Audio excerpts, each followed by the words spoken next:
नमस्कार दोस्तों, मैं हूं आपके साथ आपका दोस्त, आपका गुरु, आपका टीचर, आपका मेंटर और आशीर्वाद। दोस्तों कैसे हैं आप लोग? दोस्तों आप सभी का स्वागत है अनअकैडमी यूपीएससी के चैनल पे, जहां हम बात करेंगे आपके साथ अपने स्पेशल टॉपिक पे।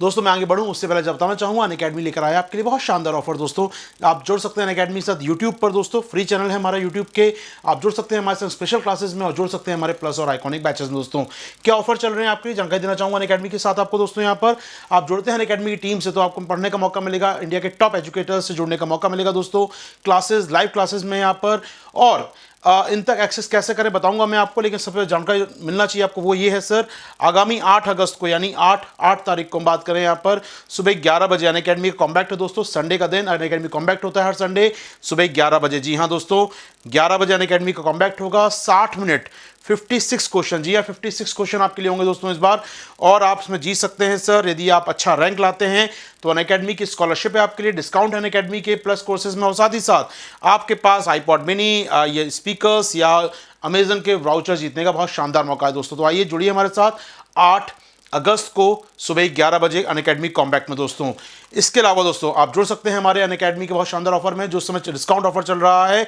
डिस्काउंट ऑफर क्या है सर? यदि आप ज्वाइन करते हैं अनअकैडमी का कॉम्बो दोस्त क्या होता है, जहां पर जीएस प्लस ऑप्शनल एक साथ आप लेते हैं, जीएस प्लस ऑप्शन आप एक साथ कोर्स लेते हैं दोस्तों, तो आपको हैवी डिस्काउंट है 25 प्लस 10% डिस्काउंट है दोस्तों, यानी कि लगभग 45% डिस्काउंट दोस्तों मिल रहा है। और उसका फीस हो जाती है लगभग आपकी 49,000 फीस होगी दोस्तों आपके लिए। 49,000 फीस में आप जुड़ सकते हैं एक साल के जीएस प्लस ऑप्शनल के हमारे प्लस कोर्सेज से, जीएस प्लस ऑप्शनल के प्लस कोर्सेज से एक साल, और न केवल एक साल दोस्तों, क्योंकि चल रहा है इस समय ऑफर, तो महा ऑफर है, यानी जुड़े रहेंगे हमारे साथ आप अगले साल मेंस तक के लिए। जी हाँ दोस्तों जुड़े रहेंगे अगले साल मेंस तक के लिए हमारे साथ आप, और ये है महा ऑफर आपके लिए। इसके अलावा दोस्तों इसी में आपके लिए कंप्रहेंसिव टेस्ट सीरीज है, पीटी का, मेंस का, जीएस का, ऑप्शनल का। जी हाँ दोस्तों तो टेस्ट हैं आपके इसमें शामिल दोस्तों।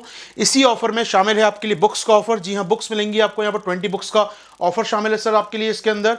इसी ऑफर में दोस्तों आपको दिया जा रहा है, जी हाँ सीएससी एश्योर। जी क्या है सर ये 2+1 ऑफर कहते हैं दोस्तों। यदि आप 2 साल का अनअकैडमी सब्सक्रिप्शन लेते हैं हमसे तो आपको मिलेगा क्या दोस्तों, यहाँ पर 1 साल का अतिरिक्त मिल सकता है। यदि आप अटेम्प्ट दे रहे हैं और नहीं हो रहे हैं, सिलेक्ट नहीं हो पाए किसी कारणवश, तो आप 1 साल का सब्सक्रिप्शन और ले सकते हैं यहाँ पर अनअकैडमी के द्वारा दोस्तों यहाँ पर। इसके अतिरिक्त दोस्तों मेंटरशिप वीक चल रहा है। यदि आप आइकॉनिक कोर्स लेते हैं जीएस का, हमारा आइकॉनिक कोर्स, तो केवल 2,000 रुपये पेमेंट करके, केवल एक्स्ट्रा 2,000 पेमेंट करके आप ऑप्शन हासिल कर सकते हैं। यानी आइकॉनिक जीएस आप लेते हैं 1 साल का कोर्स, तो आप महज आपको 2,000 और पेमेंट करना है और आपको मिलेगा सर क्या, ऑप्शनल का कोर्स भी। जी हाँ दोस्तों तो बहुत कम फीस है, बाकी सारे ऑफर रहेंगे। यहाँ भी ऑफर चल रहे हैं दोस्तों, मेंटरशिप वीक है आपके लिए, कॉम्बो ऑफर है दोस्तों, इतने अधिक ऑफर आपके लिए चल रहे हैं इस समय अनअकैडमी के। लोन सुविधा भी चल रही है आपके लिए। केवल जीएस में आना चाहें दोस्तों तो प्लस जीएस और आइकॉनिक जीएस। प्लस जीएस आप जानते हैं दोस्तों वीकली टेस्ट, लाइव क्लास है, आपके एजुकेटर से बात करने का मौका है। वहीं आपके पास आइकॉनिक में एनालिसिस है सर, गाइडेंस है, मटेरियल है, प्लानर है, यानी कहीं ना कहीं आपको एक्स्ट्रा यहाँ पर एडवांटेज मिलेगा आइकॉनिक का। सर फीस कितनी है? 44,000 दोस्तों प्लस की 1 साल की फीस, और आइकॉनिक की फीस कितनी है सर? 67,000 आफ्टर डिस्काउंट आपकी आइकॉनिक की फीस। दोस्तों क्या करना है डिस्काउंट के लिए? कोड याद रखिएगा दोस्तों, मेरा आशीर्वाद 10 मेरा कोड है, और इसको आप यूज़ करके आप 10% डिस्काउंट प्राप्त कर सकते हैं। यहाँ पर एडिशनल फीस में डिस्काउंट प्राप्त कर सकते हैं यदि आप यूज़ करते हैं आशीर्वाद 10 कोड। तो दोस्तों बाकी केवल ऑप्शन लेना चाहें तो ऑप्शनल की फीस है 24,000, ऑप्शन का फीस है 1 साल का, इसमें आपको डिस्काउंट प्राप्त हो सकता है यदि आप यूज़ करते हैं आशीर्वाद 10 कोड। दोस्तों याद रखिए 4 अगस्त से हमारे नए बैच शुरू हो रहे हैं। नए बैचेस में मेरे द्वारा लाया जा रहा है दोस्तों, साइंस टेक चल रहा है, इकोनॉमी का क्रैश कोर्स, साथ में इंटरनल सिक्योरिटी और करंट अफेयर्स, ये 3-4 सेगमेंट आने वाले दिनों में लेने वाला हूं दोस्तों। जुड़ सकते हैं मेरे साथ आप हमारे इन ऑफर्स, इन बैचेस के साथ ही साथ फ्री टेस्ट सीरीज आपकी स्पेशल क्लास में दोस्तों। अब सर स्पेशल क्लास क्या होती है दोस्तों? स्पेशल क्लास की बता दूं मैं आपको, यहाँ पर हमारा स्पेशल क्लास फीचर दोस्तों, जहाँ पर इंटरेक्टिव लाइव क्लास है, फ्री क्लासेज हैं। पहली बात तो ये पूरी फ्री क्लास है, एब्सोल्युटली फ्री क्लास है दोस्तों, जहां आप सवाल पूछ सकते हैं, अपना वॉइस रेज करके आप लेक्चर नोट्स प्राप्त कर सकते हैं, आप यहां पर पार्टिसिपेट कर सकते हैं टेस्ट के अंदर। यानी स्पेशल क्लास में काफ़ी सारे फीचर होते हैं दोस्तों। और मेरा स्पेशल क्लास अभी जो आएंगे आपके लिए 1-2 दिन में आपके लिए, सैटरडे संडे में जो आप क्लास आने वाले हैं आपके लिए दोस्तों, हम बात करेंगे आपके साथ पूरे वीकेंड, पूरा मंथ खत्म हो रहा है, उसका पूरा करंट अफेयर्स रिवाइज करेंगे आपके साथ। प्लस जो प्रीवियस क्लास मेरी जा चुकी है दोस्तों को जरूर देख लीजिएगा आप लोग यहाँ पर, चाहे इंडियन डायस्पोरा की क्लास हो, या इंडिया पाकिस्तान संबंधों की, इंडिया अफगानिस्तान संबंधों की, या हमने जो बात की थी पूरा यूएन संगठन के ऊपर, तो काफ़ी क्लास में अभी वहाँ पर रिकॉर्डेड पड़ी हैं, जाके देखिए आराम से, नोट्स पढ़ें, वहाँ पीडीएफ डाउनलोड कर सकते हैं आराम से। तो ये है दोस्तों स्पेशल क्लास का फीचर आपके साथ, जुड़े रहिए हमारे साथ। ओके दोस्तों बता दूं पहले हम क्या पढ़ने वाले हैं, क्लास के पीछे पूछेंगे हम मुझसे सर कौन सा टॉपिक चल रहा है, यूपीएससी के काम का है क्या नहीं, तो बता देता हूँ मैं दोस्तों पहले आपको। पहले यहाँ पर हम जो बात करने वाले हैं दोस्तों, पेपर 2 पॉलिटी में काम आएगी आपको। चूँकि बिल इकोनॉमी के भी हैं तो पेपर 3 इकोनॉमी में काम आएगी दोस्तों। पेपर 2 सोशल जस्टिस में काम आएगी। एक टॉपिक अपना चाइल्ड केयर पर है, अपना जुवेनाइल जस्टिस पर एक एक्ट में अमेंडमेंट हो रहा है, उस पर है दोस्तों।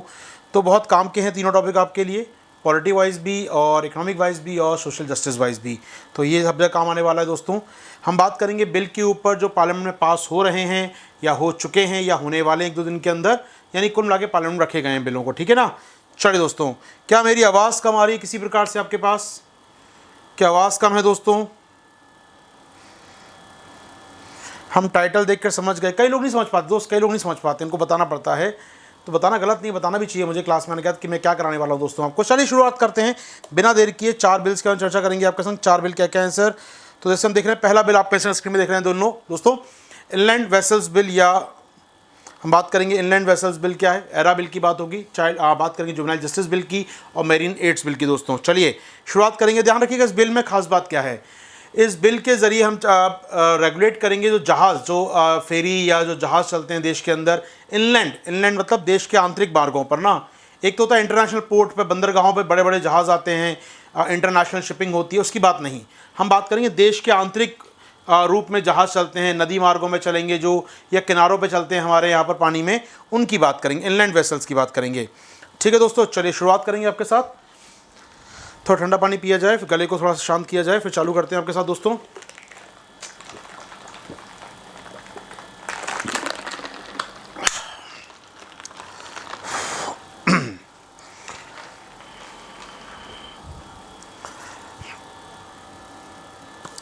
चलिए, तो इनलैंड वेसल्स मतलब आंतरिक जलमार्गों पर चलने वाले नाव, छोटी नाव, बड़ी नाव, इंजन वाली, नॉन इंजन वाली, लकड़ी की नाव, इंजन, लोहे के स्टीमर, सब कुछ आ जाएगा दोस्तों उसमें, ठीक है। आ जाओ, बात करें बिल में खास क्या है सर। पहली बात तो ये बिल जो है सर, एक बिल को रिप्लेस करेगा। 100 साल पुराना बिल हमारे देश में एक इनलैंड वेसल्स एक्ट, उसको रिप्लेस करेगा सर। यानी अमेंडमेंट नहीं हो रहा, पूरा का पूरा नया कानून आ रहा है। पहली बात तो अंडरलाइन करते जाइएगा। साथ में पीपीटी आप जानते हैं, आपको मैं दे दूंगा कुछ देर बाद, यहाँ पर आराम से मिल जाएगी, वीडियो अटैच हो जाएगी इसी में, ठीक है दोस्तों। अभी मित्र पूछ रहे थे हमारे कुछ देर पहले, आप हंस क्यों रहे थे पीपीटी की बात सुनकर? तो मुझे पूछा लोगों को पीडीएफ कहाँ मिलेगा, तो मैंने कहा था बेटा आप, इससे हंसी आ गई, मिल जाएगा आपको, ठीक है। चलो आगे बढ़ेंगे दोस्तों। इनलैंड वेसल्स एक्ट का स्थान लेगा, पहली बात तो दोस्तों, आराम सुनिएगा प्यार से, 4 बिल करने हैं हमको। दूसरी बात, ये एक्ट इनलैंड वेसल्स यानी अंतर्देशीय जहाज़ों के परिवहन का रेगुलेट करता है, यानी कि जो इनलैंड वेसल्स चलेंगे उनको रेगुलेट करेगा, ठीक है ना भैया। तो रेगुलेशन कौन करेगा? ये एक्ट करेगा। इंपॉर्टेंट बात समझिए, तीसरी बात यहाँ पर पूरे बिल के अंदर, कि कौन सा पार्ट कौन रेगुलेट करेगा, इन जहाज़ों का रजिस्ट्रेशन कौन करेगा, इनके लिए स्टैंडर्ड कौन जारी करेगा। ऐसे होता है ना, आप गाड़ियाँ चलाते हैं, जैसे बात करूँ, मान लो मैं राजस्थान का नागरिक हूँ, राजस्थान का निवासी हूँ, मैं राजस्थान में गाड़ी परचेस करता हूँ, तो वहाँ का आरटीओ रजिस्टर कराता हूँ, लोकल आरटीओ में जाकर, आरजे मिल गया नंबर मुझे, RJ04 या कुछ नंबर मिल गया गाड़ी का मेरी। अब वो गाड़ी जयपुर में रजिस्टर्ड हो गई है, आरटीओ ने नंबर दे दिया। आरटीओ मतलब रीजनल ऑफिस, क्षेत्रीय ऑफिस, स्टेट गवर्नमेंट का ऑफिस। लेकिन वो गाड़ी देश भर में चला सकता हूँ मैं। फिर सरकार बताइए गाड़ी के मानक क्या होंगे, गाड़ी कितना, इंजन कितने का होगा, ये कौन तय करता है? सेंट्रल गवर्नमेंट तय करती है। यानी गाड़ी के पार्ट्स कैसे होंगे, गाड़ी का पेट्रोल टैंक कितना स्टैंडर्ड का होना चाहिए, गाड़ी का सीसी कितने स्टैंडर्ड का होना चाहिए, कौन तय करता है? Central government. यानी गाड़ी कैसे कैसे बनेगी, क्या क्या उसका डिज़ाइन होगा, क्या क्या उसकी फंक्शनिंग होगी, कितने पहिए, 4 पहिए, 2 पहिए, ये कौन डिसाइड करेगा? Central government. चलाने की परमिशन कौन देगा, गाड़ी का रजिस्ट्रेशन कौन करेगा? State government. सिमिलर लाइन पे, बिल्कुल सिमिलर लाइन पे दोस्तों एक्ट है पूरा का पूरा, आसानी समझ जाएंगे 2 मिनट में आप लोग इसको, समझिएगा दोस्तों। यहाँ पर जहाज़ों के परिवहन को रेगुलेट करता है, रेगुलेशन है सर इसके अंदर। और कौन से जहाज़, जैसे गाड़ियाँ होती ना कि ट्रक है, मालवाहक ट्रक होता है, या यात्री वाली गाड़ी, पैसेंजर गाड़ी, बस होती है, तो यात्री भी जा सकते हैं और ट्रक के अंदर माल भी जा सकता है। वैसे ही माल ढुलाई वाले हैं या पैसेंजर लेने वाले हैं, तो दोनों प्रकार के जहाज़ों की बात है। दोनों प्रकार के जहाज़ों को रेगुलेट करने के लिए बिल लाया गया है दोस्तों। बिल देश भर में इनलैंड नौ परिवहन के लिए एक समान रेगुलेटरी फ्रेमवर्क करने की पेश करता है, पूरे देश में यूनिफाइड हो जाए यार। मतलब ऐसा ना केरल अपने नियम तैयार करे। अब सोचिएगा, केरल वाले कहें नहीं हमारे यहाँ पर कार में राइट हैंड ड्राइविंग होगी, दिल्ली वाले कहें लेफ्ट हैंड ड्राइविंग होगी, सोचेंगे मुश्किल कितनी आ जाएगी। ऐसा नहीं होना चाहिए ना। तो पूरे देश में सरकार ने कहा यार सुनो, पूरे देश में आप बैठी राइट साइड में गाड़ी की, कार ड्राइव करते समय, यूरोप में जैसे कई जगह जाएंगे, यूरोप में वेस्ट साइड ड्राइव है, तो वहाँ पर आप इधर बैठ के गाड़ी ड्राइव करते हैं। इंडिया में left side right side drive होती है। तो आप सोचिए हर राज्य अपना तय करने लगे, मुश्किल आ जाएगी। दैट्स वाई वी नीड क्या चाहिए हमको, हमें यहाँ पर एक यूनिफॉर्म रेगुलेटरी फ्रेमवर्क की आवश्यकता है। कि पूरे देश में एक फ्रेमवर्क काम करे नाव चलाने के लिए आपको। अच्छी बात है सर, सुनिएगा दोस्तों आराम से, अगले पॉइंट पे आ रहा हूँ मैं आपके साथ। पहली बात तो मैकेनिकल जो बोट्स होती हैं, मशीन होती है, मशीन लगी होती है, घर घर चलने वाली, फ्यूल पे चलने वाली मशीन होती है सर। अब इसमें क्या क्या आएगा, इसमें सर शिप आएंगे, नाव, पाल वाले जहाज़, पाल समझते हैं हम लोग यहाँ पर, सेलिंग वेसल्स, हवा से चलते हैं सर, कंटेनर जहाज़ और फेरीज, फेरीज मतलब जिसमें लोग बैठ के जाते हैं, फेरी लगाती हैं, सेवाएं होती हैं। कंटेनर्स में कंटेनर रखे होते हैं, माल वाहक होता है, ये सब जहाज़ इसके अंदर आएंगे सर। ठीक है, ठीक है सर, चलिए आगे बढ़ते हैं। अब सुनिएगा, मैंने अंडरलाइन कर रखा है, लाल रंग से लिखा है क्या क्या सेंट्रल गवर्नमेंट करेगी।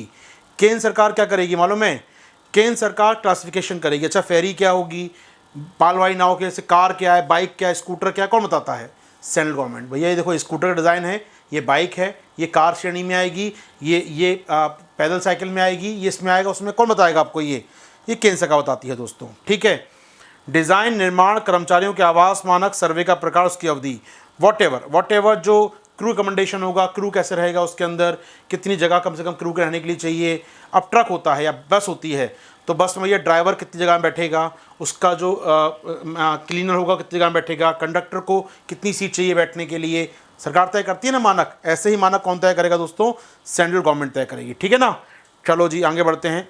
इन जहाज़ों के निर्माण में जो निर्माण हो रहा है, जहाँ पर कंस्ट्रक्शन हो रहा है, उसमें जो भी नामित अधिकारी होंगे कि भैया जो मंजूरी देंगे, जहाज़ बनते समय जांच इंस्पेक्शन करेंगे कि जहाज़ का डिज़ाइन ठीक है क्या नहीं, जहाज़ ठीक ढंग से बन रहा है क्या नहीं, तो सब कौन अपॉइंट करेगा, सब कौन मानक तय करेगा दोस्तों, सेंट्रल गवर्नमेंट करेगी।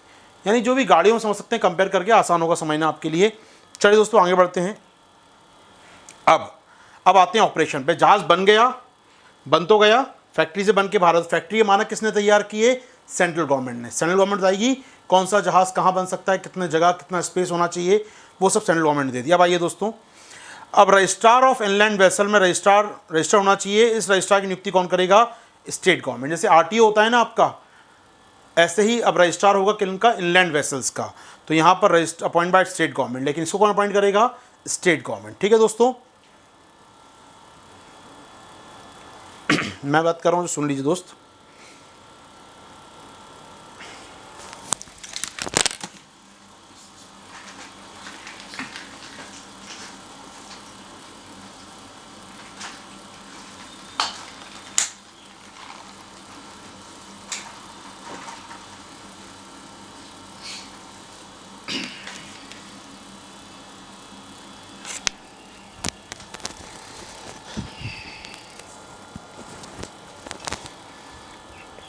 यानी दोस्तों स्टेट गवर्नमेंट इनको रजिस्टर्ड करेगी।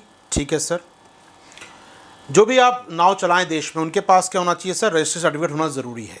जैसे आप गाड़ी चलाते हो तो गाड़ी का एक डीएल नंबर या गाड़ी की आरसी होना ज़रूरी होता है, ऐसे ही नाव की भी आरसी होना ज़रूरी है। और आरसी कौन जारी करेगा, स्टेट गवर्नमेंट करेगी सर। ठीक है, ये रजिस्ट्रेशन सर्टिफिकेट देश भर में वैलिड होगा। देश भर में कहीं भी जाओ, से नंबर चलता है ना, आरसी चलती है देश भर में, कहीं भी जाओ, भले उस राज्य की ना हो, लेकिन देश भर में वैलिड होती है, ऐसी से वैलिड होगी सर। सर्विस सर्टिफिकेट राज्य सरकार द्वारा दिया जाएगा। ठीक है, अब जो आपको सर्टिफिकेट दिया जाएगा आरसी का, उसका प्रारूप कि नाव का नंबर, उसका मैकेनिकल बोट इंजन नंबर, वो कौन डिसाइड करेगा, उसका प्रारूप, इसका फॉर्मेट भारत सरकार बताएगी, लेकिन जारी कौन करेगा, स्टेट गवर्नमेंट। अब इस समझिएगा, भारत सरकार ने एक फॉर्मेट बता दी, भाई नाम लिखा होगा, यहाँ पता लिखा होगा, यहाँ गाड़ी का नंबर लिखा होगा। एक फॉर्मेट होने से पूरे देश में एक से जारी होंगे, जारी स्टेट गवर्नमेंट करेगी। लेकिन फॉर्म, अब आधार कार्ड है, भले सोचिए आधार कार्ड जारी करे स्टेट गवर्नमेंट, लेकिन आधार कार्ड देख के फोटो यहाँ लगा होता है, यहाँ बारकोड होता है, यहाँ पर उसका नाम पता होता है, यहाँ फ़ोन नंबर होता है, या ये मेल आईडी वॉटेवर, एक स्पेशल फॉर्मेट में होती है चीज़ें, जिससे आप दुनिया में देश में कोई भी आधार कार्ड देखेंगे आपको समझ आएगा अच्छा ये क्या नाम है इसका। तो होता क्या, यूनिक होना जरूरी है, इसलिए क्या कर रहे हैं हम लोग, प्रारूप कौन तय करेगा, केंद्र सरकार तय करेगी। क्या बात समझ में आ रही है दोस्तों, form as prescribed by the central government. यहाँ तक बात समझ में आ रही है।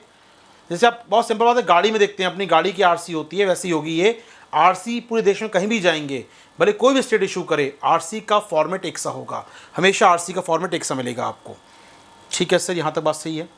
अब आइए, अब यहाँ पर जो सर्टिफिकेट मिलेगा आपको, एक सर्विस सर्टिफिकेट मिलेगा। सर्विस सर्टिफिकेट क्या कहेगा, भैया ये नाव कहाँ कहाँ चल सकती है। जैसे ना ऑल इंडिया परमिट होता है, गाड़ी के पास ऑल इंडिया परमिट, ट्रक वाले के पास है ऑल इंडिया परमिट, पूरे देश में चल सकता है गाड़ी को अपनी। या कुछ कई जगह पर 2-3 स्टेट की परमिट होती है आपके पास, यहाँ चलाओ, बगला स्टेट में चला सकते हो, केवल 2 स्टेट की परमिशन है आपको, ऐसे होता है ऑल इंडिया परमिट। ऐसे ही नाव में क्या पूरे देश में चल सकती है नाव आपकी ये, या 2-3 स्टेट में चलेगी? ये कहाँ लिखा होगा? जल क्षेत्र का उल्लंघन होगा, उल्लेख होगा। कौन तय करेगा sir? Area operation to be demarcated by state. जी हाँ, राज्य तय करेंगे कि जो मैंने जारी किया है आपको, उसे लेकर नाव कहाँ कहाँ जा सकते हैं आप। क्या मेरे राज्य के अंदर रहेंगे, या इस नदी में जाएंगे, या वहाँ भी जा सकते हैं, गल्फ में जा सकते हैं आप, क्रीक में जा सकते हैं आप, उस राज्य में जा सकते हैं आप। यानी आपके सर्वे में उल्लेख होगा आप कहाँ जा सकते हैं। क्या हैवी ड्यूटी गाड़ी पहाड़ पे चढ़ सकती है ये? क्या ये ट्रक पहाड़ पे जा सकता है? क्या ट्रक नॉर्थ ईस्ट में जा सकता है? क्या ये ट्रक वहाँ जा सकता है? तो ये कौन तय करता है?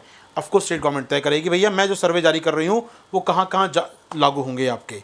ठीक है। इसके अलावा सब इंश्योरेंस होना चाहिए, बीमा होना चाहिए। ऑफकोर्स बीमा तो होना ही चाहिए यहाँ पर, मस्ट हैव एन इंश्योरेंस। ठीक है सर। तो कोई भी लाइबिलिटी कवर होना चाहिए, दुर्घटना हो गई तो जैसे गाड़ी का इंश्योरेंस होता है वैसे ही जहाज़ का इंश्योरेंस भी किया जाएगा दोस्तों। क्या ज़्यादा बात समझ में आ रही है? क्या ऑडियो मिसमैच हो रहा है दोस्तों? किसी प्रकार का ऑडियो वीडियो मिसमैच हो रहा है मेरे दोस्तों? बताइए। हमारे एक मित्र हैं, उन्हें लग रहा है सर ऑडियो मिसमैच हो रहा है। अंकित को लग रहा है ऑडियो मिसमैच हो रहा है सर। नहीं, टिंकू को लग रहा है ऑडियो मिसमैच हो रहा है। टिंकू जी को लग रहा है ऐसा। सब ठीक है टिंकू जी, एक बार चेक करिए। चलो जी, कोई बात नहीं, आगे बढ़ते हैं सर। इसके अलावा नेविगेशन सेफ्टी की बात करें सर। अब देखिए, जैसे गाड़ी होती है, गाड़ी में आरसी जारी हो गई। इसके अलावा अब गाड़ी को कम्युनिकेट करना है, सिग्नल्स आते हैं, सिग्नल आ रहे हैं कि भैया आपको सिग्नल सुनना है या आपको कम्युनिकेट करना है आपके अपने इलाकों से। तो सिग्नल्स उपकरण जो होते हैं, सुरक्षा के जो उपकरण होते हैं गाड़ी में, उनके लिए नियम कौन जारी करेंगे? उनके नियम कौन जारी करेगा दोस्तों? Central government. ठीक है ना भैया। जैसे आपकी गाड़ी में आपका एयर बैग होता है, ABC होते हैं आपके, या गाड़ी में आपके एंटी ब्रेकिंग डिवाइस होते हैं आपकी गाड़ी में, बहुत सारे डिवाइस होते हैं। उनके मानक कौन तय करता है सुरक्षा के? सेंट्रल गवर्नमेंट तय करती है। हर गाड़ी में एक सा होना चाहिए। जी हाँ, वही यहाँ पर सेंट्रल गवर्नमेंट तैयार करेगी। ठीक है सर। तो नौ परिवहन सुरक्षा भी सेंट्रल गवर्नमेंट मानक तय करेगी। ठीक है। अब यहाँ पर ऐसा है, मान लो गाड़ी आपकी जहाज़ दुर्घटनाग्रस्त हो गया कहीं, तो जहाज़ का जो कप्तान होगा, जो मास्टर होगा, वो सिग्नल देगा बंदरगाह को या पास वाले इलाके में, भैया हमारा जहाज़ दुर्घटनाग्रस्त हो गया, मदद भेजिए, आग लग गई जहाज़ में, मदद भेजिए। मदद वहाँ से रिस्पॉन्स आए तो आपको जवाब देना पड़ेगा। वहाँ से वो कह रहे हैं हाँ बताइए, लोकेशन दाइए अपनी बता रहे हैं लोकेशन, तो आपको मुश्किल हो सकती है यहाँ पर। ऐसा नहीं कि मदद मांग के गायब हो जाओ आप, ऐसा नहीं होना चाहिए। तो यहाँ पर अगर मदद की मांग का जवाब देने के बाद भी जहाज़ का मास्टर मदद नहीं करता तो यहाँ पर आपको फाइन लग सकता है दोस्तों। ठीक है ना।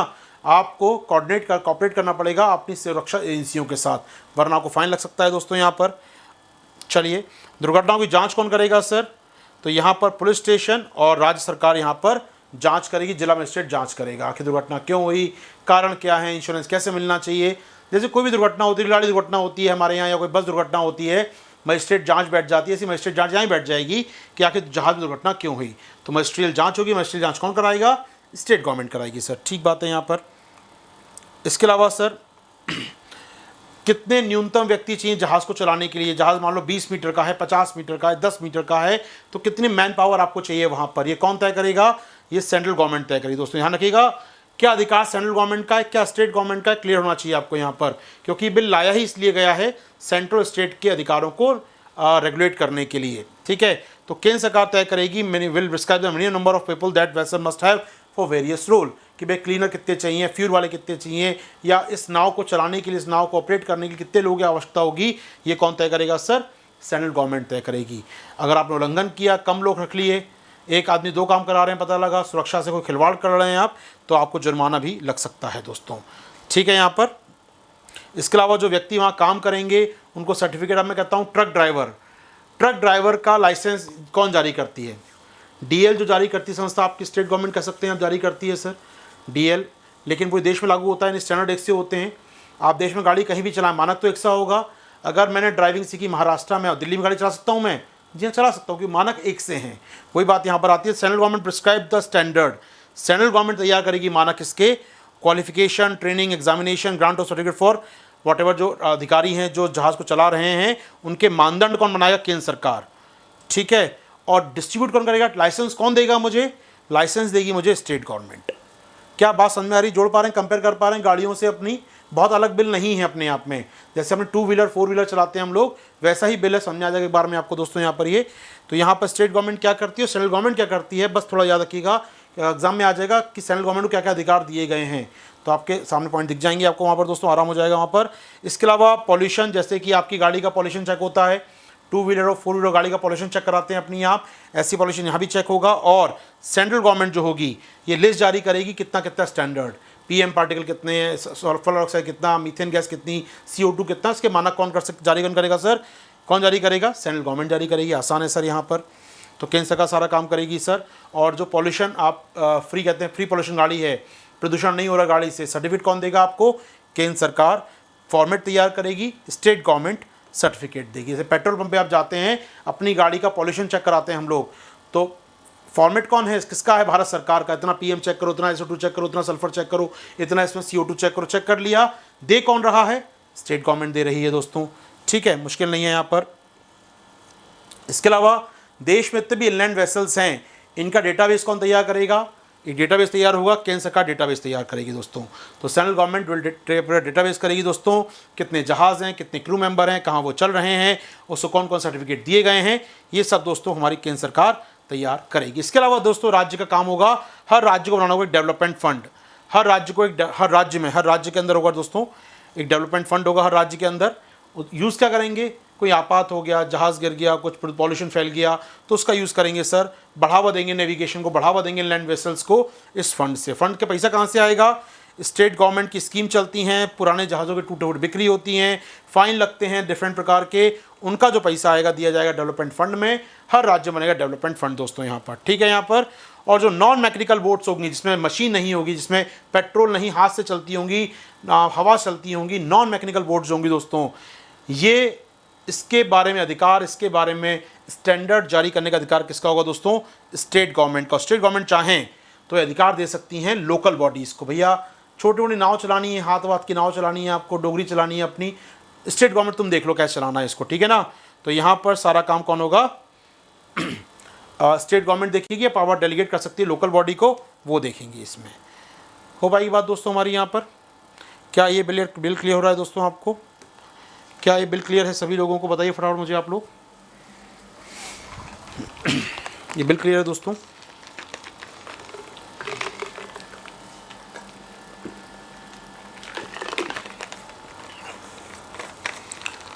बस आपको याद रखना है कि स्टेट गवर्नमेंट क्या कर रही है और सेंट्रल गवर्नमेंट क्या कर रही है। बाकी बहुत आसान बिल अपने आप में ये। That's good. चलिए मूव फर्दर। दूसरा बिल देखते हैं दोस्तों, आसान बिल है ये भी अपने आप में। एरा बिल, एयरपोर्ट के लिए बिल है दोस्तों, ये एयरपोर्ट के लिए बिल है अपना। ये नाम है इसका era bill, era amendment bill 2021। हालांकि कुछ दिन पहले करंट अफेयर में पढ़ाया था मैंने बिल आपको। ये आपको याद आएगा शायद 25 मार्च की क्लास में मुझे मिला इसका PPT। 25 मार्च की क्लास में इसका PPT था, ठीक है। एरा बिल की बात कर लें दोस्तों। एरा बिल क्या कह रहा है आपसे? छोटा सा बिल है, 2 लाइन का बिल है, छोटा, बहुत छोटा बिल है। आप अगर करंट अफेयर्स पढ़ रहे हैं तो 25 मार्च की क्लास में इसको कराया था दोस्तों, देख लीजिएगा। वहाँ की 4 स्लाइड ली भी है मैंने यहाँ पर। बिल क्या, छोटा सा बिल है दोस्तों। एक एक्ट है, चूँकि अमेंडमेंट बिल है तो पुराना बिल होगा, मतलब कोई पुराना इसमें अमेंडमेंट हो रहा है, संशोधन हो रहा है दोस्तों। पुराना एक्ट क्या है दोस्तों? हमारे पास पुराना एक्ट है कब का? 2008 का, ठीक है। तो वी हैव एरा एक्ट 2008 का है सर। तो ये अमेंडमेंट करेगा किसके अंदर सर? 2008 के अमेंडमेंट में, एक्ट में अमेंड करेगा। इसका नाम क्या? Era, AERA, airport economic regulatory authority sir. 2008 का ये बिल है सर, एक्ट है, इसमें संशोधन हो रहा है, ठीक है, इसमें अमेंडमेंट हो रहा है सर। अब सुनिएगा, 2008 के एक्ट के ज़रिए देश में एक संस्था बनती है, इसका नाम है era, airport economic regulatory authority, era बनती है सर।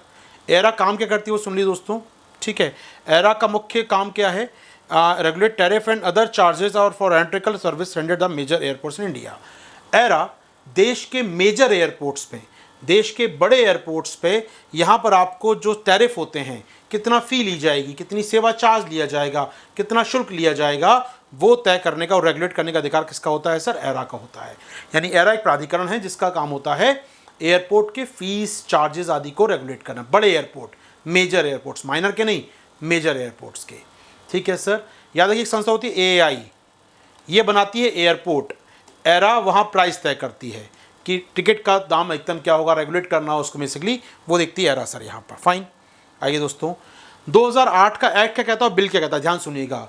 2008 के एक्ट में लिखा है दोस्तों, designate an airport as a major airport if it is an annual passenger traffic of at least 35 lakh. यानी कि एक मेजर एयरपोर्ट वो एयरपोर्ट होगा, 2008 का एक्ट कहता है ये, 2008 के एक्ट के मुताबिक एक एयरपोर्ट मेजर एयरपोर्ट होगा यदि उस पर प्रतिवर्ष कम से कम 35 लाख यात्री आते हों, कम से कम 35 लाख यात्री आते हों तो वो होगा मेजर एयरपोर्ट। ठीक है, और यहाँ पर कहा गया है कि सेंट्रल गवर्नमेंट डेजिग्नेट कर सकती है किसी को मेजर एयरपोर्ट, तो सेंट्रल गवर्नमेंट बोल सकती है कि मेजर एयरपोर्ट है। यहाँ पर 35 लाख की सीमा है, लेकिन सेंट्रल गवर्नमेंट चाहे तो अपने स्तर पर वो थोड़ा चेंज कर सकती है और किसी भी एयरपोर्ट को डिक्लेयर कर सकती है एज अ मेजर एयरपोर्ट। ये बिल क्या, ये एक्ट कहता है 2008 का।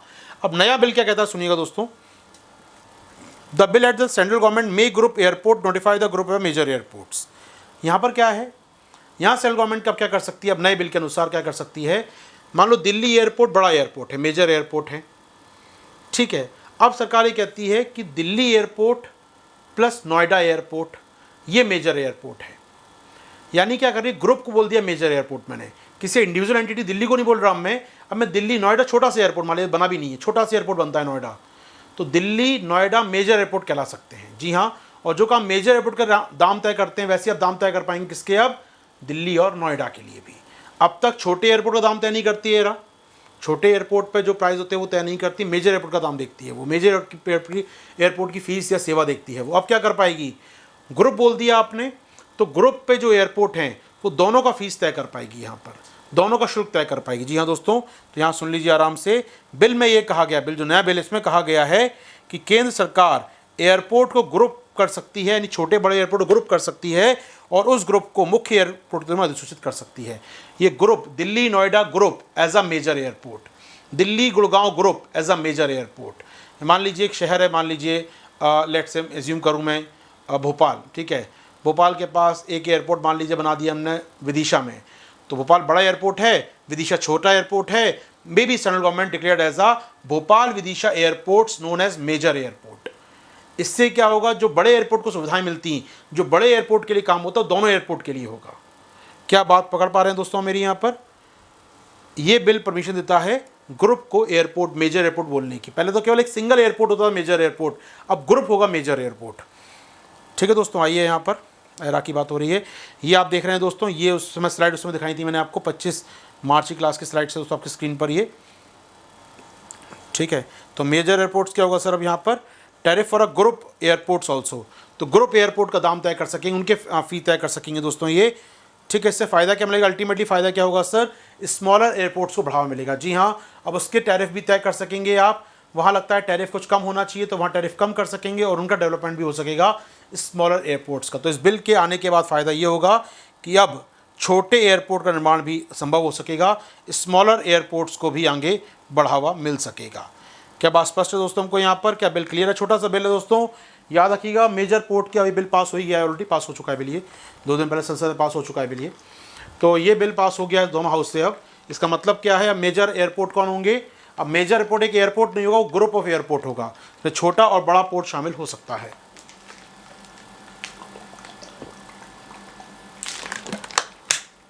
जुवेनाइल जस्टिस अमेंडमेंट बिल 2021, अगला बिल दोस्तों आपकी स्क्रीन पर, जुवेनाइल जस्टिस बिल 2021 की बात करें दोस्तों,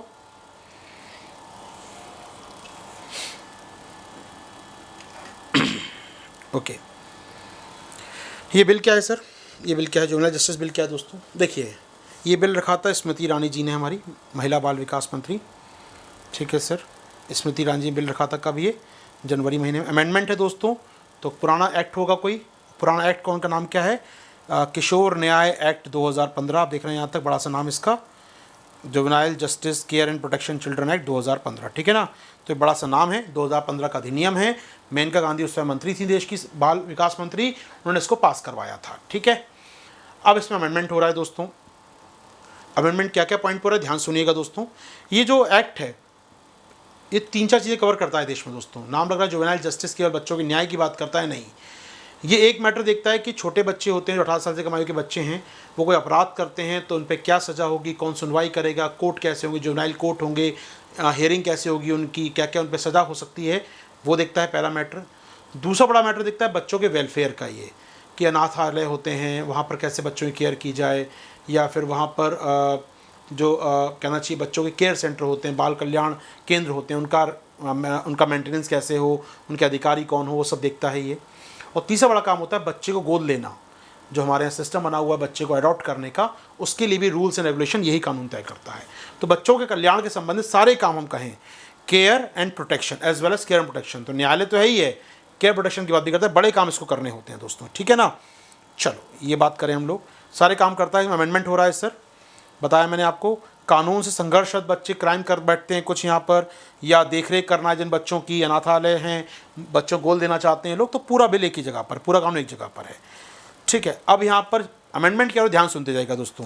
मैंने इसको बनाया इस प्रकार से, ऊपर लाइन में लिखा एक्ट में क्या लिखा है और नीचे पैराग्राफ में बिल में क्या लिखा है, तो चेंज आप कंपेयर कर पाएंगे एक एक पॉइंट का जो बदलाव हो रहा है दोस्तों। जैसे कि एक्ट में क्या लिखा है और बिल में क्या लिखा है, जिससे जो पुराना एक्ट है 15 का वो क्या कहता है और 20 वाला बिल क्या कहता है, जिससे आप जोड़ पाएंगे, कंपेयर कर पाएंगे पूरे पॉइंट्स वाइज। यहाँ पर एक्ट की बात करें दोस्तों, एक्ट में प्रावधान किया गया है, जो एक्ट है हमारा, उसमें कहा गया है juvenile justice board shall investigate child who is accused of committing a serious offence. अब समझिएगा, यदि किसी बच्चे ने कोई ऐसा अपराध कर दिया, यदि किसी बच्चे ने कोई ऐसा अपराध कर दिया जो गंभीर अपराध है, जिसमें अगर नॉर्मल कोई व्यक्ति अपराध करेगा तो 7 साल कम सजा हो सकती है उसको, 7 साल से ऊपर की सजा उसको हो सकती है। मर्डर कर दिया, गंभीर बला रेप के केस में बच्चा आ गया वो, या कुछ और बड़ा सीरियस क्राइम, डकैती कर दी किसी ने, चोरी कर ली बड़े स्केल पर, बड़े क्राइम कर दिया, एक्सीडेंट कर दिया किसी का, तो ऐसे में 3 साल से ऊपर से गंभीर अपराध है अपने आप में ये। तो गंभीर अपराध अगर डिस्चार्ज होता है, गंभीर अपराध है ये, तो उसकी जांच कौन करेगा। यहाँ कहता है किशोर न्याय बोर्ड बच्चे की छानबीन करेगा, ठीक है। तो यहाँ शैल इन्वेस्टिगेट कौन करेगा, जुवेनाइल जस्टिस बोर्ड बनेगा, ये जांच करेगा कि क्या गंभीर अपराध है या नहीं, सीरियस ऑफेंडर है क्या नहीं, ये सीरियस ऑफेंस है क्या नहीं। तो गंभीर अपराध की परिभाषा, गंभीर अपराध मर्डर करना दोनों गंभीर अपराध माना जाएगा, लेकिन ऑफकोर्स अन्य के चोरी करना गंभीर अपराध है क्या नहीं। अब उसने क्या चुराया मैटर वो करता है, कितनी बड़ी चोरी की है, चोरी के दौरान मर्डर कर दिया उसने किसी का, तो चोरी कितनी बड़ी चोरी है, तो गंभीर अपराध है कि नहीं, सब देखा जाएगा। और कौन छानबीन करेगा, ये किशोर न्याय बोर्ड करेगा। और गंभीर अपराधों का मामला लग जाएगा, बाकी नहीं जाएगा, ठीक है सर। गंभीर अपराध वे होते हैं जिनकी सजा 3 से 7 साल की होती है। अब बिल क्या कहता है वो सुन लीजिए, बिल क्या कहता है, bill added that the serious offence would also include offence for which the maximum punishment is more than 7 years. पहले 3 से 7 साल की बात थी, यहाँ पर 7 साल से ऊपर कोई क्राइम किया है आपने, तब भी उसे सीवियर ऑफेंस मानेंगे और जांच आप ही को करनी है जनाब, ठीक है ना। तो 3 से 7 साल की सज़ा है, 7 साल से ऊपर की सज़ा है, तब भी जांच कौन करेगा, यही संस्था करेगी दोस्तों। और minimum punishment has been specified और लेस देन 7 ईयर। तो न्यूनतम से या तो 7 साल है उस मामले में, या लिखी ही नहीं है, होता है ना भैया, मर्डर पर अधिकतम मृत्युदंड, न्यूनतम कितना, कुछ नहीं लिखा, न्यूनतम कुछ लिखा, मर्डर केस में न्यूनतम लिखा ही नहीं है कुछ भी। मर्डर केस में लिखा अधिकतम 14 साल, अधिकतम मृत्युदंड। अब न्यूनतम तो लिखा नहीं है उस पर, तो यहाँ पर न्यूनतम नहीं लिखा या न्यूनतम 7 साल लिखा है, तब ये मामले के गंभीर अपराध की जांच कौन करेगा, किशोर न्याय बोर्ड। बिल में जोड़ दिया, पहले क्या था, केवल 3 से 7 साल के लिए सजा थी, उनकी जांच करता था केवल गंभीर अपराध या न्यायालय बोर्ड। अब इसकी जांच बढ़ा दी गई, जांच का दायरा बढ़ा दिया है, यानी बच्चा कोई भी गंभीर अपराध करेगा जिसमें से 3 से 7 साल की है या 7 साल से अधिक की सजा है, जांच किसको करनी है, जांच इसी संस्था को, इसी एजेंसी को, इसका नाम है किशोर न्याय बोर्ड। पहला पॉइंट दोस्तों, ठीक है। दूसरा पॉइंट दोस्तों, एक्ट क्या कहता है, पुराना एक्ट क्या कहता है, जिस अपराध के लिए 3 से 7 साल की सजा है, सजा हो सकती है इस अपराध के लिए, उसमें ये नॉन बेलेबल वारंट होगा और कॉग्निजेबल होगा। कॉग्निजेबल मतलब बिना वारंट के आप गिरफ्तार कर सकते हो, पुलिस में एफआईआर लिखेगी, पुलिस मजिस्ट्रेट का वारंट लेके नहीं आएगी, सिर्फ गिरफ्तार कर लेगी बच्चे को। तो 3 से 7 साल का क्राइम है तो पुलिस उसको वारंट के बिना गिरफ्तारी कर सकती है और गैर जमानती होगा, बेल नहीं होगी बच्चे को तुरंत। अब यहाँ कहता है नहीं भैया, ऐसा अपराध अब नॉन कॉग्निजेबल होगा, यानी गैर संज्ञेय होंगे, बिना वारंट के गिरफ्तार नहीं कर सकते बच्चे को। जी हाँ, 3 साल भले किसी बच्चे ने कोई डकैती डाल दी, सजा है 7 साल की, 7 साल की सजा उस पर आरोप है, डकैती चार्ज लग गया बच्चे पर, तो भी पुलिस वारंट के बाद ही बच्चे को गिरफ्तार करेगी, उसके पहले गिरफ्तार नहीं कर सकती। जी हाँ, वो संज्ञेय अपराध नहीं होगा, वो गैर संज्ञेय यानी कि नॉन कॉग्निजेबल होगा। ठीक है दोस्तों, सेकंड बदलाव समझ में आया, सेकंड पॉइंट, उम्मीद करता हूँ आ गया होगा। तीसरा पॉइंट एडॉप्शन, तीसरा पॉइंट गोद लेना सर, ठीक है। पहले क्या था दोस्तों, पहले क्या था, पहले कोई माता पिता जो हैं वो गोद लेना चाहते हैं किसी बच्चे को सर, ठीक है। बताया गया, गोल्डन प्रक्रिया बताई गई है इसके अंदर। तो जो भी प्रोस्पेक्टिव जो माता पिता हैं सर, जो एडॉप्टिव पेरेंट्स हैं, adoption order issued by the court establish that a child belongs to the adoptive person. इसमें क्या होता था, जो एजेंसी गोद दे रही है, जो माँ गोद ले रहे हैं, दोनों कोर्ट के पास जाते थे। कोर्ट एजेंसी से पूछकर माँ बाप को बच्चे का सर्टिफिकेट देता था, उस पर लिखता था बच्चा इनका है, लीगल माँ बाप ये हैं इसके।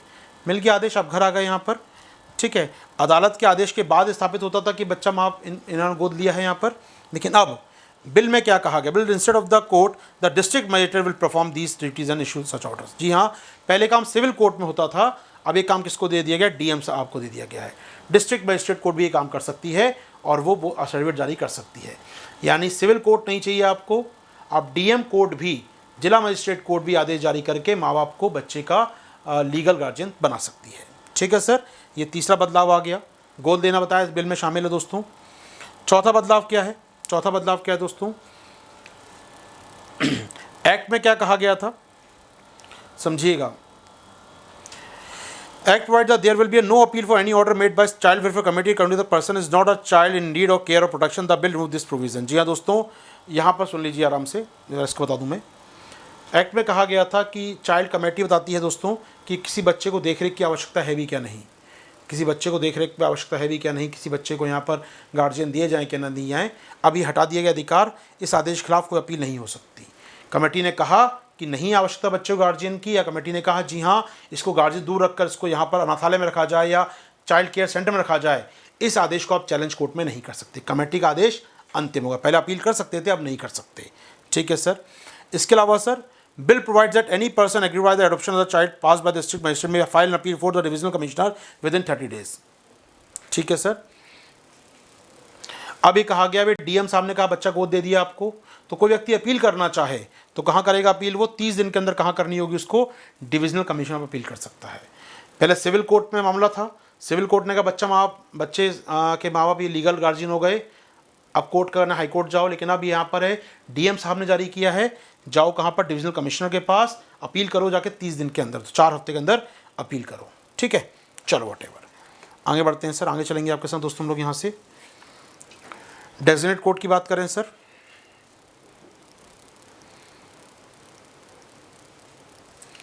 पहले होता क्या दोस्तों, सबसे बड़ा इंटरेस्टिंग मामला है। पहले अगर गंभीर अपराध है तो कानून के अंदर बच्चों, जो पुराना कानून है उसके तहत बच्चों के खिलाफ अपराधों जिनकी 7 वर्ष अधिक की सेल की सज़ा है, ठीक है, बच्चे ने क्राइम किया जिसमें मोर देन 7 ईयर का पनिशमेंट है सर, तो का मुकदमा बाद में चला सकता था। ठीक है, माफ़ कीजिएगा, ठीक है, तो जिसमें 7 साल से ऊपर से समझिएगा। This act provide the offence against children that are punishable with imprisonment of more than 7 year will be tried in the children's court. Other offence will be less than 7 year will be tried by judicial magistrate. तो 7 साल से कम की सज़ा है तो judicial magistrate, अधिक की सज़ा है तो कहाँ पर, जुवेनाइल जस्टिस के पास, बाल अदालत में। अब यह है कि एक्ट के अंतर्गत सभी अपराधों के लिए बाल अदालत जगह, जुडिशियल मजिस्ट्रेट देखेगा इन्हीं केस को। अब मामले सारे कहाँ चलेंगे, अब बाल अदालत में, चाहे सज़ा कम हो या सज़ा ज़्यादा हो, सारे मामले जाएंगे बाल अदालत के अंदर दोस्तों। क्या स्पष्ट बात आपको यहाँ पर, अपराध छोटा हो अपराध बड़ा हो, अब मामला कहाँ जाएगा, बाल अदालत में। जी हाँ, केवल यहाँ पर जुवेनाइल जस्टिस कोर्ट देखेगी और जुडिशियल मजिस्ट्रेट अधिकार नहीं होगा। ठीक है सर, ये बात भी समझ में आ गई है। आगे बढ़ें सर। एक बस काम याद रखिएगा, अभी याद होगा बिहार में केस आया था जहाँ पर एक बच्चियों के रहने का एक सेंटर था, केयर सेंटर था, और वहाँ पर कुछ केस आए थे, बच्चों के संग रेप की खबरें आई थी, वहाँ पर उनको मार दिया गया था, ये भी खबरें आई थी, और बाद में मामला काफ़ी उठा था यहाँ प्रदेश के अंदर।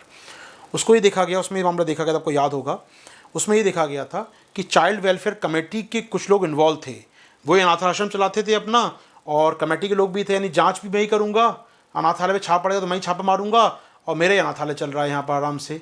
तो ये उन्होंने कहा नहीं, ऐसे प्रावधान नहीं होना चाहिए। और यहाँ पर उन्होंने, सरकार ने किया क्या, सुनिएगा।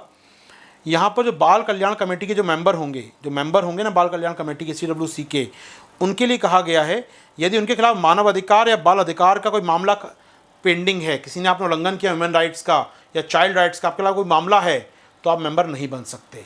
As well as being a part of the management of a child care institution district. और यदि जिले में, आपके अपने ज़िले में कोई अनाथालय चल रहा है या कोई बाल देखभाल संस्थान चल रहा है, उसके मैनेजमेंट का आप पार्ट हैं, तो आप CWC के मेंबर नहीं हो सकते।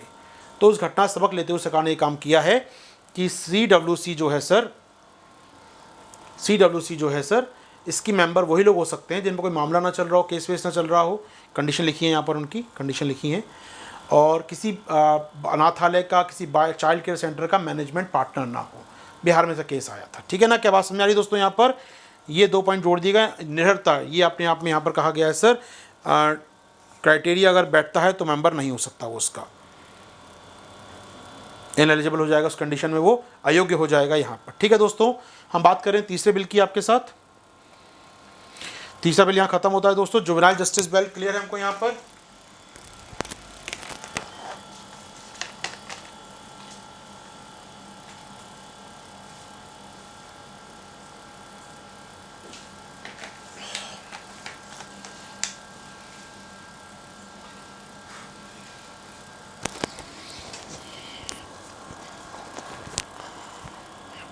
चलिए आइए चौथा बिल देखते हैं दोस्तों, नेविगेशन के लिए मैरीन एड्स बिल। नेविगेशन के लिए मैरीन एड्स बिल कोई खास बिल नहीं, छोटा सा बिल है दोस्तों, है बिल बड़ा सा, लेकिन बहुत ज़्यादा काम का नहीं है। 2-4 पॉइंट बहुत काम के हैं इसमें बस। आइए, लोकसभा में रखा गया दोस्तों, बिल को लोकसभा में रखा गया है, ठीक है। नया बिल है, पहली बार लाया गया बिल दोस्तों। ये एक बिल चलता है हमारे लाइट हाउस एक्ट, कब का है सर? वो 1972 का है लाइट हाउस एक्ट दोस्तों। उसको रिपील करेगा ये, उसको हटाएगा ये। इस बिल के की फीचर देख लेते हैं हम लोग यहाँ पर। तो navigation, marine aids for navigation. आप नाव चलाते हैं समुद्र में, पानी में नाव चलाते हैं। नाव चलाने के लिए एक तो आपकी नाव होती है, नाव पे या नाविक होते हैं, सेलर्स होते हैं। एक नाव जहाँ खड़ी करते हैं वहाँ एयरपोर्ट, वहाँ पोर्ट होता है, बंदरगाह होता है, छोटा बड़ा पोर्ट होता है। एक आप नाव चला रहे हैं, नाव पानी में चलती रहे, नेविगेशन मिलता रहे, उसके लिए कई प्रकार की आपको सेवाएं दी जाती हैं। जैसे तट पर लगा दिया मैंने लाइट हाउस, आपको रोशनी दिखाएगा समुद्र के बीच में भैया कहाँ जाना है। लाइट हाउस दिख रहा है मतलब रास्ते पर हैं हम लोग। सिग्नल आएंगे आपके GPS लगाए आपकी नाव में। ये सब क्या करते हैं? आपको मैरीन एड्स है, समुद्री सहायता दे रहे हैं हम लोग नेविगेशन के लिए। समझ में आया कॉन्सेप्ट क्या है इस बिल का? किसके लिए बिल? ये बिल नाव चलाने के लिए जो सेवाएं दी जाती हैं सरकार की ओर से या संस्थाओं की ओर से, उनको रेगुलेट करता है कि भाई लाइट हाउस जो है उनका क्या किया जाए, कैसे बनाए जाएंगे। जो आपको GPS सिग्नल मिलता है नाव के अंदर, वो कैसे देखेंगे, कौन सी मशीन होनी चाहिए, उसको ये एक प्रकार से रेगुलेट करता है। तो देश में नेविगेशन आसान हो सके। समझे दोस्तों, 3 चीज़ें यहाँ पर हैं इन्वॉल्व। एक, बंदरगाहों को लेकर बदलाव हो रहा है, बड़े बंदरगाह, छोटे बंदरगाह, ऑलरेडी हम डिस्कस कर चुके हैं अपने यूट्यूब क्लास में, याद होगा आपको। पोर्ट्स को लेकर major ports bill, inland ports bill, याद है आपको सारे? हमने बंदरगाहों की बात की आपसे, बिल्स को लेकर बात की है। नए मंत्री साहब बताया था आपको मैंने, दोनों बिल बताए थे, याद हो क्लास में आपको मैंने।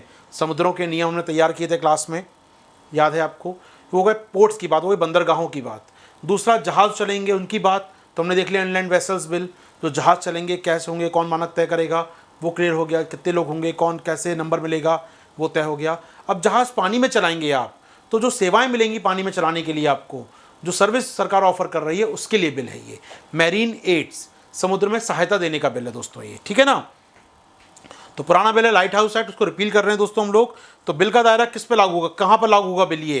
ये bill applies to the whole of India, including, पूरे देश में लागू होगा, including various maritime zone, including territorial zone, continental shelf as well as exclusive economic zone. यानी भारत की सीमा के अंदर, भारत की सीमा के बाहर 200 नॉटिकल माइल तक, जहाँ तक क्या होता है आपका अनन्य आर्थिक क्षेत्र, एक्सक्लूसिव इकोनॉमिक जोन होता है, वहाँ तक लागू होगा। यानी मुझे कहना चाहिए न केवल देश के अंदर बल्कि देश के 200 नॉटिकल माइल के दायरे में भी लागू होगा। यानी इंटरनेशनल शिपिंग पर भी और राष्ट्रीय शिपिंग पर भी, इनलैंड वेसल्स पर भी, और जो हमारे इंटरनेशनल वेसल्स आएंगे उन पर भी लागू होगा दोस्तों ये, ठीक है। ठीक है दोस्त, अब यहाँ पर आप क्या क्या सहायता देते हैं नेविगेशन में, कौन कौन सी मैरीन एड्स मिलती हैं, उनकी बात कर लें। तो मैरीन एड्स बहुत सारी हो सकती हैं सर। यहाँ पर हो सकता है, क्या क्या हो सकता है sir? Navigation as a device लगा रहे हैं नाव में कोई, आप यहाँ पर सिस्टम कोई सर्विस दे रहे हैं। External to the vessel design, vessel के डिज़ाइन के बाहर से कोई डिज़ाइन जो बना है नाव, उसके अलावा को सेवा दे रहे हैं उसको, जो नाव में ही लगी है। अब नाव में ही लाइट लगी है तो अलग बात है, नाव में हम बाहर से लाइट फेंक रहे हैं लाइट हाउस से, अलग प्रकार की सेवा हो गई सर, बाहर से आ गई सर। सेफ्टी और एफिशिएंसी को बढ़ाती है नेविगेशन की सेवाएं सर। अब वेसल मतलब हो सकता है कोई जहाज़, बोट, पाल वाली नाव, नौका जहाज़, submersible, mobile offshore drilling unit, कुछ भी हो सकती है सर, कुछ भी हो सकती है यहाँ पर वो। तो यहाँ पर उस जहाज़ की सुरक्षा बढ़ती होगी और ट्रैफिक और पर्यावरण आसान होता होगा। तो पहली बात तो किसको दे रहे हैं, देश के अंदर दे रहे हैं, किसको दे रहे हैं हम लोग, छोटी नाव, बड़ी नाव, पाल वाली नाव, boat, mechanical boat, non mechanical boat, इनको सहायता दे रहे हैं। ठीक है, क्या सहायता दे रहे हो, कुछ सुरक्षा उपकरण दे रहे हो, रोशनी दे रहे हो, कुछ सिग्नल दे रहे हो, कुछ इनको आप कोई नेविगेशन कंट्रोल दे रहे हो, सब कुछ इसमें शामिल होगा दोस्तों। Fine, absolutely fine sir. इसमें कहा गया अब ये क्या करेगी, सेंट्रल गवर्नमेंट क्या करेगी सर, एक सेंट्रल गवर्नमेंट एक बनाएगी director general, deputy director general office बनाएगी सर यहाँ पर एक, जैसे आप सुना है DGCA। DGCA मालूम क्या करता है, जो विमान उड़ते हैं हमारे यहाँ पर, देखिए एरा एयरपोर्ट का प्राइस तय कर रही है, AI एयरपोर्ट बना रही है। ठीक है, विमान कंपनी विमान देखती है, मेंटेनेंस देखती हैं, लेकिन विमान जो उड़ता है उसमें कौन कौन सी सेवाएं मिलेंगी उसको, उसके मानक क्या होंगे, सिक्योरिटी मानक क्या होंगे, GPS कैसे यूज़ करेगा, गगन का कैसे यूज़ करेगा, कौन नहीं देखता है, ये कौन देखता है सर, हमारा DGCA देखता है sir, director general of civil aviation. ऐसे ही director general of marine navigation बनेगा हमारे यहाँ पर, वो क्या करेगा, वो उसके मानक तैयार करेगा, मानक देखेगा कि जो सेवाएं आपको मिलनी चाहिए हवा में, अब यहाँ पानी की बात है तो पानी में जो सेवाएं मिलनी चाहिए आपको, वो सही मिल रही हैं कि नहीं मिल रही, आप तक सही सिस्टम पहुँच रहा है कि नहीं पहुँच रहा। ये DGCA होता है हमारे यहाँ पर, उसी तर्ज पर होगा DG ऑफ मैरीन नेविगेशन। क्या जोड़ पा रहे हैं हम लोग यहाँ पर, ये DGCA होता है नागरिक विमानन महानिदेशालय या महानिदेशक, ऐसे ही होगा समुद्री वॉटेवर मैरीन नेविगेशन DG। ठीक है, हमारे पास हो सकता है सर यहाँ पर। फाइन, इसके अलावा सलाहकार कमेटी होगी सर, सलाहकार कमेटी होगी सरकार के पास। सलाहकार कमेटी क्या करेगी, चलो एडवाइस देगी सरकार को। यहाँ पर सरकार सलाह ले सकती है CSE से, क्या भैया बदलाव करने चाहिए, कॉस्ट ऑफ, यदि सेवा दे रहे तो मूल्य क्या होना चाहिए इसका, appointment of any sub committee, कुल मिलाकर एक कमेटी होगी सरकार को सलाह देने के लिए। कोई नई बात नहीं है, सरकार को किराया क्या लेना है, आपको लाइट हाउस से लाइट फेंकी जा रही है आपके लिए, तो लाइट हाउस का किराया कुछ लेंगे आपसे। अच्छा, आपको सुरक्षा दे रहे हैं, आपको GPS सिग्नल दे रहे हैं, क्या कुछ पैसा लेंगे आपसे, तो पैसा क्या होगा, कौन कौन सेवाएं हो सकती हैं, क्या बदलाव हो सकता है, तो भी है एडवाइजरी कमेटी। एडवाइजरी कमेटी केंद्रीय सलाहकार समिति। Fine sir, fine sir. ठीक है, तो नेविगेशन एड्स और ट्रैफिक का प्रबंधन प्रावधान कौन करेगा सर, ये सेंट्रल गवर्नमेंट रिस्पॉन्सिबल होगी दोस्तों इसके लिए। ठीक है, तो सेंट्रल गवर्नमेंट रिस्पॉन्सिबल होगी दोस्तों इसके लिए। यहाँ पर क्या करना, उनको लोगों को ट्रेनिंग देना है, यहाँ पर नेविगेशन में जो भी मदद आती है, कुल मिलाकर याद रखिएगा सिंगल लाइन, ये पूरा सेंट्रल गवर्नमेंट का काम है। जैसे सिविल एविएशन पूरा सेंट्रल गवर्नमेंट देखेगी, ऐसे ही मैरीन नेविगेशन पूरा सेंट्रल गवर्नमेंट देखेगी। मानक तैयार करना, अब लाइट हाउस लगाना है तो लाइट हाउस के लिए जगह एक्वायर करनी पड़ेगी, आपको लैंड एक्वायर करना पड़ेगा। लाइट हाउस किसका होगा, केंद्र का या राज्य का, ये केंद्र का होगा, केंद्र की प्रॉपर्टी होगी। जी हाँ, अब लाइट हाउस लगाना है आपको यहाँ पर, तो ज़मीन का अधिग्रहण करना पड़ेगा उसके लिए। ऑफकोर्स सेंट्रल गवर्नमेंट देखेगी यहाँ पर कितना ऊंचा लाइट हाउस होगा, कितनी उसकी लाइट लगेगी, कैसा स्टैंडर्ड होगा, सब कुछ तय करेगी आपका केंद्र सरकार दोस्तों यहाँ पर। फाइन, ठीक है। क्या क्या शक्तियाँ बताया मैंने आपको, सारी शक्तियाँ मिल सकती हैं इनको ना, सारी शक्तियाँ। अगर मना कर दे भैया इस जगह नहीं जाना आपको, तो नहीं जाएगा जहाज़ पे, जहाज़ कुछ नहीं कर सकता, कोई चैलेंज भी नहीं। मना कर दे जहाज़ यहाँ से नहीं गुजरेगा, मना कर दिया तो नहीं गुजर सकता फिर। ठीक है, ठीक है। ट्रेनिंग सर्टिफिकेट देगी यहाँ पर, चलो मुश्किल नहीं है सर।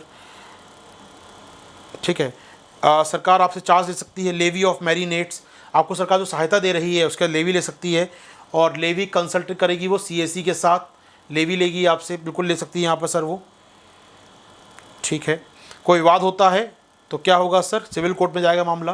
कोई विवाद हो गया, आपको नेविगेशन, आपको लगता है चार्ज ज़्यादा है, या लाइट हाउस से लाइट कम आई, या बारिश हो रही थी लाइट ही नहीं मिली हमको, तो यहाँ पर जहाज़ टकरा गया, नुकसान हो गया हमारा, तो आप कहाँ जा सकते हैं, सिविल कोर्ट के पास जा सकते हैं दोस्तों। ठीक है, यहाँ पर मुश्किल नहीं होगा। एक पॉइंट और है दोस्तों, सुन लीजिए, सरकार अपने नियंत्रण वाले नेविगेशन को हेरिटेज लाइट हाउस के तौर पे निर्धारित कर सकती है। जी हाँ, जो पुराने लाइट हाउस है, बहुत ही हिस्टोरिकल लाइट हाउस, अंग्रेज़ ज़माने के लाइट हाउस हैं, सरकार कहते हैं भाई हेरिटेज है, ये देखो देश की हेरिटेज है, इस पर टूरिज़्म बढ़ाएंगे हम लोग। यहाँ पर शैक्षणिक कार्यक्रम होगा, एजुकेशनल होगा, टूरिज़्म, वो लोग घूमने जाएंगे यहाँ पर। तो देश में कई लाइट हाउस हैं, आप जाइए गोवा में जाइए, मुझे गोवा के लाइट हाउस याद है ढंग से, गोवा में बढ़िया टूरिज़्म बना रखे हैं लाइट हाउस पुराने वाले इन्होंने, हेरिटेज है देश के। क्योंकि लाइट हाउस नहीं होते, वही कल्चर एस्पेक्ट होता है अपने लाइट हाउस का वहाँ पर। तो कई फिल्मों की शूटिंग होती है लाइट हाउस में बढ़िया से। तो लाइट हाउस अपने आप में देश की प्रॉपर्टी हैं, विरासत हैं। पुराने लाइट हाउस जो हैं उनको सरकार अपने नियंत्रण में ले सकती है, और नए बना देगी लाइट हाउस, और पुराने को अपने नियंत्रण में ले सकती है। क्या मेरी बात समझ में आई दोस्तों आपको यहाँ पर?